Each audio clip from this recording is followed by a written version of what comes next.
Hey guys, and welcome back to the Demon Time channel. This is Demon Time Chris here, and today I'm going to be covering the Dyatlov Pass incident. So for those of you who know about the incident, you guys kind of know what you guys are getting yourselves into, and for those of you who don't, basically we're going to take a little trip to 1959 Soviet Russia.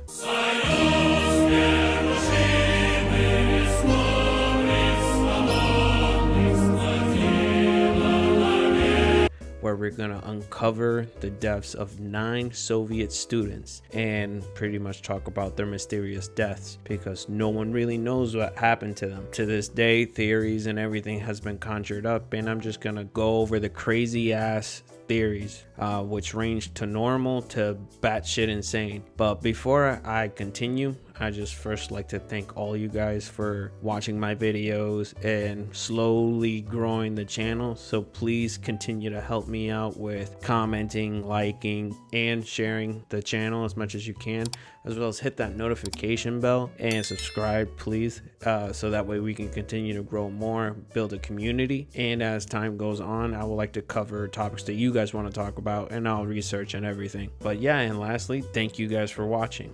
So before I start with the actual incident itself, pretty much I would like to go back all the way to January 23rd, 1959. So on that day, based on all their journal entries, and I'm saying all of them because I'm not going to go through every single individual person, because they pretty much all write the same thing. They pretty much tell the same story. So there's no need for me to jump from person to person to person to person. It was just hectic. They were just all trying to get ready for the actual expedition itself. But yeah, now I'm gonna butcher all their names so that way you guys get to know who these hikers are. All right, and at that time, even though in the beginning I stated that there were 9 hikers that died, around that time there was actually 10 hikers in total. So the 10 hikers are Yuri Durashenko, Ludmila Dubinina, Yuri Karvinishenko, Alexander Kolotov, Zenaida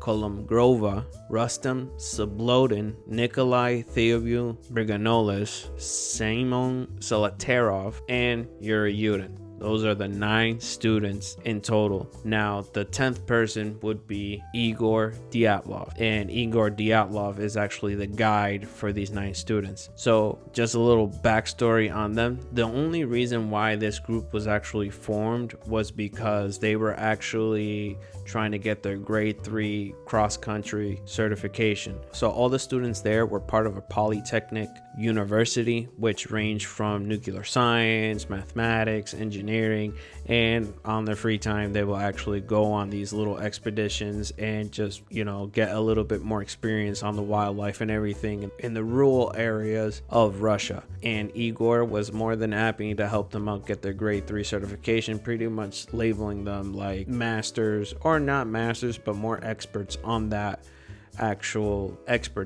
field of exploration and expedition. So like I stated, on January 23rd, 1959, it was a very hectic day. They were all just trying to get canned foods, canned meats, oats, and everything so that way they can take on the expedition. Yuri Karvinishenko, or YK for short, because that's how they all wrote his name on the actual diaries, was actually just fooling around and playing his mandolin.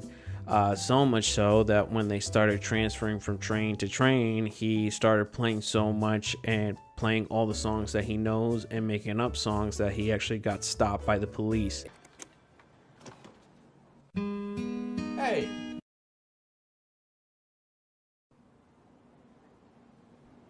No stairway. Denied. And by doing that, that was the first hiccup of the trip. So over there, the Russian police doesn't really play around with the whole disturbing the peace. So not only did they find him, but they also forced him to do community service. But the guys were actually lucky enough to do community service in a small school and perform and entertain the kids in the area.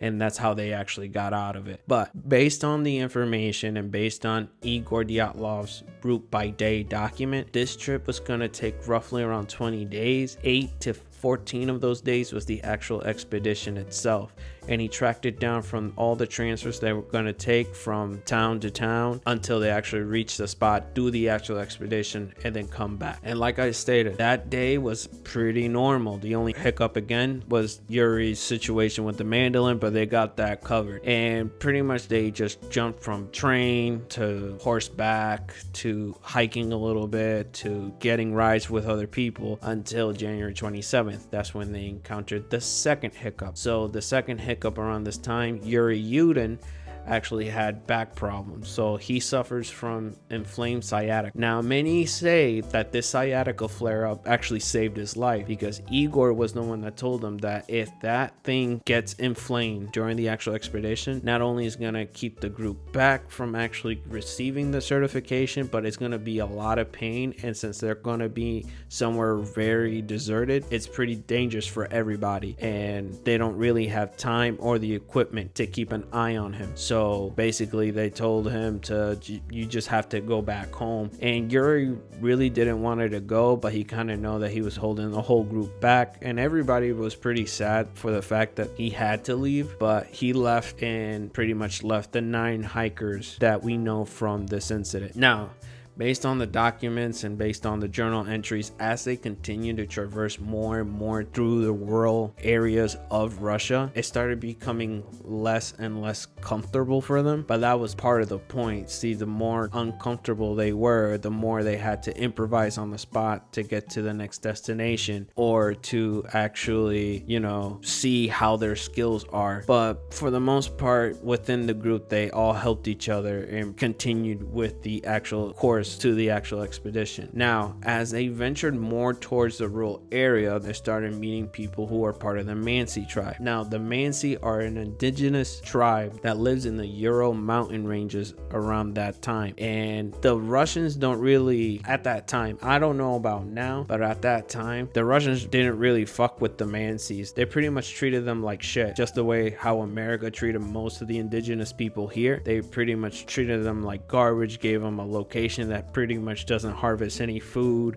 far away from actual water and things of that nature. And as they started venturing more towards the mountain ranges, they met more and more people from there and started noticing more and more signs of them being around, and they were really friendly with them. Along this time, they started asking questions like about their culture, how words are said in their language and things of that nature, and they wrote it down in their journal entries. Around January 28th and the 29th, that's when Igor pretty much breaks down the main goal of the expedition. So the main goal of the expedition was to head to a river called the Luzva River, hike around that river, to then go to another river called the Ospia River. Then what they were going to do is go around the Ospia River, go through the forest, around the mountain range, go back into the forest, walk all the way down to a valley, and then head back to the Luzva River, to that valley, and then head on out. The track itself was going to take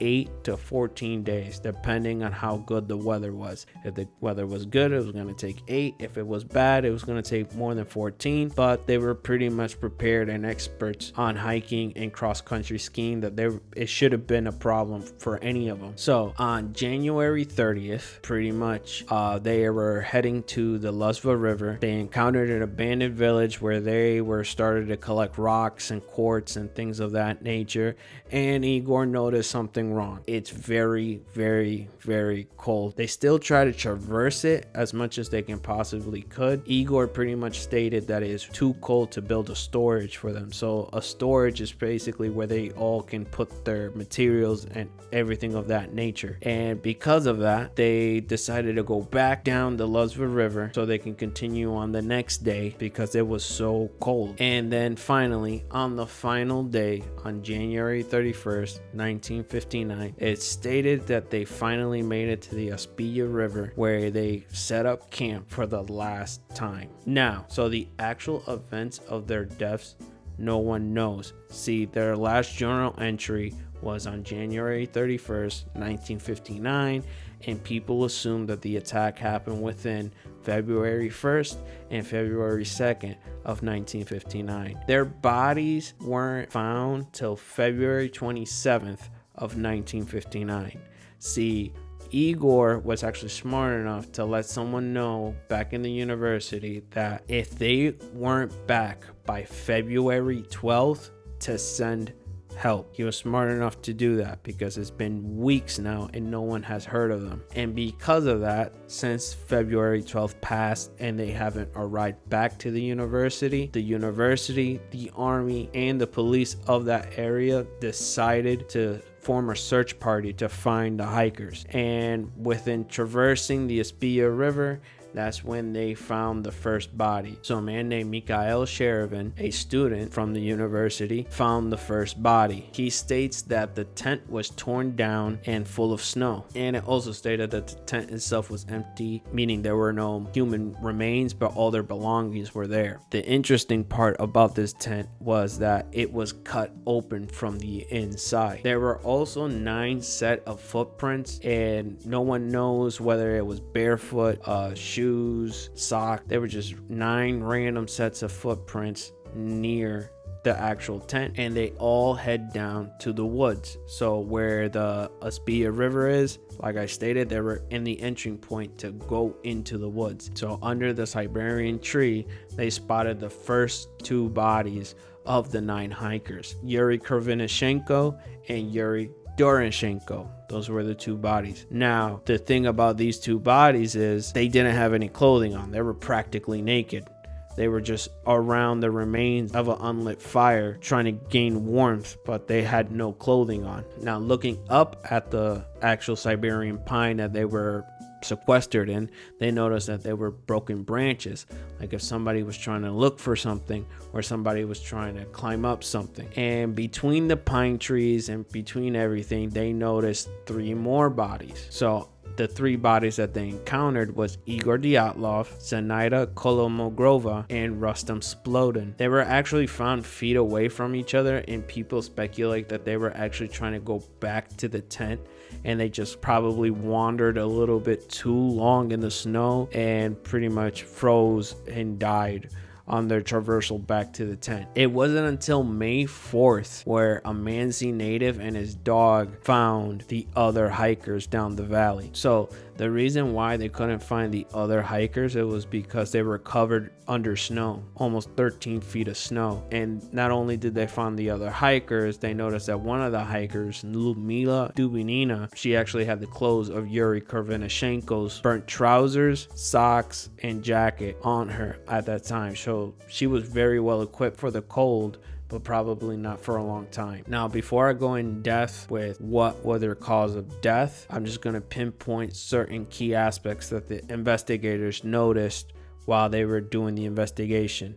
So they noticed that 6 of the 9 crew members all died of hypothermia, that the tent was ripped open from within, that all of them died 6 to 8 hours after their last meal. They noticed that they all left of their own accord, that there were some levels of radiation on one of the bodies, and the injuries that they found on some of the bodies were not made from human beings. Now, this is where most of the conspiracies come from because of that. Now we're going to touch upon some of the theories, and some people believe them, some people don't. Some people speculate different theories, other people will make up their own theories, but these theories range from super normal to super strange, and there's a whole bunch, so I only pick 5, ranging from normal to weird, and pretty much you guys can pick out which theory you like the most and what theories you guys feel like should be counted for. So the cause of death of each hiker is, so for Igor, Yuri Doroshenko, Yuri Korvinashenko, Alexander Kolotov, Zenaida Kolomogrova, and for Rustam Splodin,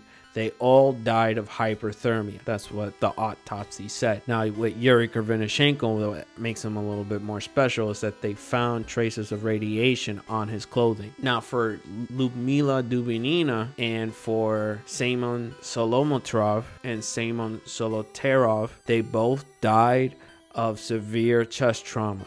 Again, the trauma that they encountered was not made from human beings. And for Nikolai, he died of a skull injury.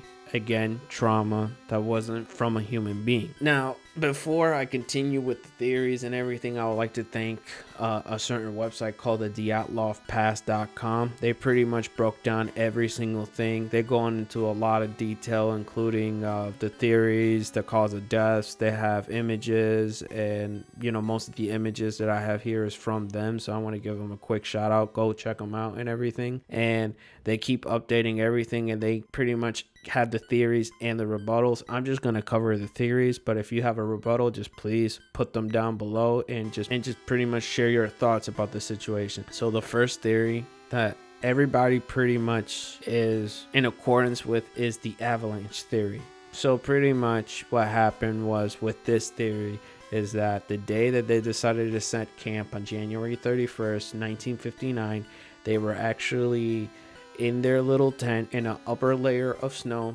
along the mountain, pretty much shifted, went down, covered the tent. They cut themselves open. The hysteria of that event pretty much freaked them all out and pretty much started running away because they were afraid of a second avalanche causing all the weird bumps and bruises. And the reason why two of them didn't have any clothes or anything, it was because they didn't have time to react and pretty much died in the cold because of that. The second one is the stove. So they brought in a little small wooden stove to kind of cook their meals and everything, and pretty much states that they were cooking in the tent. The stove started smoking, and the smoke was too much that they forced themselves out by cutting the tent, and pretty much chaos ensued. They thought that maybe all that ruckus that they were doing trying to get away from the stove was actually going to cause an avalanche.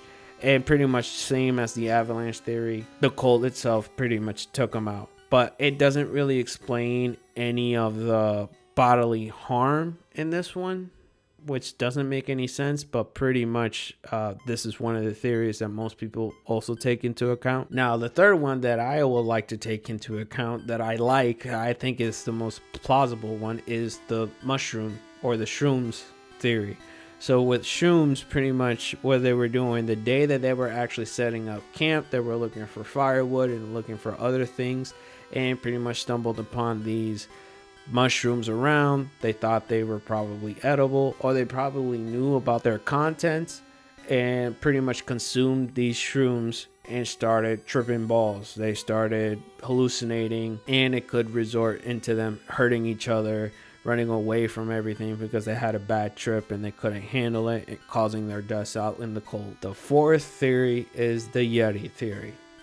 And as you can probably guess by the name of that theory, they suggest that a Yeti just pulled up on them. Now, there is no speculation of a Yeti, but there is something weird about this theory. See, on one of the photos, they noticed that there was this humanoid person in all white in the woods with them the day of the incident. And people speculate that's probably the Yeti. Some other people are going to speculate what I think is also probable. The sixth theory that I'm about to touch right now, that the military actually got involved with it and they were actually stalking out the area. A lot of people with the Yeti theory pretty much states that that's the reason why they were frantic, trying to actually climb up the pine tree to get away from the Yeti, and that the three other bodies that they were found later in the ravine under the 13 feet of snow was actually trying to get away from him, but the cold took them over and caused the bodily damage of the chest trauma and the eating of, and which reminds me to tell you that Ludmila Dubinina didn't have any eyes, didn't have any ears, tongue, or lips on her body the day that they found her. They suggest that something ate them. So that's where the Yeti theory comes into play. Now, like I stated, the next theory is the military. And I would assume pretty much just like how the United States is with their military, I would suggest the same thing happened in Soviet Russia, but amplified by 10. Because the Russians don't basically play. So around that area, it was known also that there were missiles and aircraft testing areas, and it could be assumed that the troop actually stumbled upon these testing areas and the military pretty much took them out, kind of putting the whole a little bit too much, and yeah, we're gonna keep that under hush hush and make it look like an accident, and pretty much caused the whole riot and pretty much was the cause of the whole mass hysteria, and they were just trying to get away, and the military pretty much took them out. And lastly, the final theory is the UFO theory. Now, just like the Yeti picture on the last frame, they also noticed that there was this other frame or this picture of an orb. And pretty much based on the UFO theory is that they found something. They saw something and caused them to just freak out, and they were trying to get away from this orb or this UFO. People have said that during the time that the Russian military has been testing out aircraft and other forms of weapons, that these pulsating orbs have been seen in the sky. And it could be said that that day while they were hiking and they were, cross country skiing, they saw those orbs and they just freaked out. They thought something was happening, and pretty much chaos ensued, and all their deaths happened because of that, trying to get away. Doesn't explain any bodily harm because of this one. I don't really believe in this one because honestly, to me, if you do see a UFO, I won't freak out. But if I see an alien, it's totally different. But with a UFO, if they're not abducting anybody or hurting anybody, I would think they will just, go on their way. But I don't know. I wasn't there, so maybe they did freak out. Again, it's 1959, so everything was like all propaganda based, and probably they got freaked out and they thought something was going to happen to them. But all in all, no one really knows how they died. To this day, no one knows how they died. They've written books. They made documentaries. They also made a movie about this event. No one really knows what happened to these people. And every time they talk about the Dyatlov Pass incident, more theories tend to pop up more. Now, people tend to suggest that the avalanche theory is the most concrete theory. Some people are a little bit more out there. One of the theories is actually a snowmobile. Like, they just think just a random snowmobile just caused the whole thing, but I think that's just it could be true. A snowmobile could have just stumbled upon them and just caused mass chaos, but hey, it's Russia, things happen, but at the same time, no one really knows why or how they died or the reason. But if anything, if you guys are more interested in the Dyatlov Pass, go to dyatlovpass.com. Thank you guys again. Before I leave, just please like, share, comment, subscribe, and please hit that notification bell. Pretty soon I'll be uploading the next video. And yeah. And I also mean to tell you guys this, which I always forget, but all these videos are in audio format. So if you go to Spotify or any form of podcast, I do have a podcast channel called the Demon Time Podcast. So it's just the same way, Demon Time ! Podcast.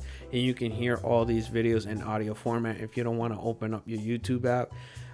Same thing over there. Just, like, comment, subscribe, share, give it a 5-star rating so that way it can bump up in the algorithm, and that will be also helpful. I will also be putting up more things on my social media, so if you go on my social media account for Instagram and for TikTok and Facebook, you can just find me at Demon Time Chris. For YouTube, obviously, it's Demon Time Channel, and for Spotify, it's the Demon Time Podcast. So if you can follow those, that'll be great. I will be very appreciative of you guys helping me out on that. And yeah, and then again, thank you guys for watching.